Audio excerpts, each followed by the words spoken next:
Praise the lord. అందరికీ రోజు దేవుని వాక్యము. వీటికంటే గొప్ప కార్యములు చూతువు. యోహాను రాసిన పత్రిక 1వ అధ్యాయం 50వ వచనము. దేవునికి మహిమ. దేవుడు మనందరికి ఇస్తున్న వాగ్దానము, వీటికంటే గొప్ప కార్యములు. దేవుడు చేయలేని కార్యాలంటూ ఏమన్నా ఉన్నాయా నీ జీవితంలో? నీ జీవితంలో కార్యాల కోసము ఎదురు చూస్తూ విసిగిపోతున్నావేమో. నీ జీవితంలో అనుకున్నటివి జరగట్లేదని విసిగిపోతూ ఎన్నో విషయాల్లో నువ్వు విసిగిపోతున్నావేమో.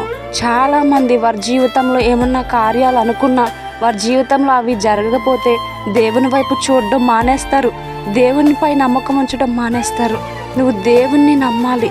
దేవుని వైపు చూస్తే, దేవుని మందిరానికి వెళ్తే, దేవుని దగ్గర నువ్వు ప్రార్థిస్తే దేవుడు నీ జీవితంలో వీటికంటే గొప్ప కార్యాలు చేయగల దేవుడు యేసయ్య. ఆయనకి అసాధ్యమైనదంటూ ఏదీ లేదు. అందరికీ ప్రైజ్ ది లార్డ్. దేవునికి మహిమ. ఆమేన్.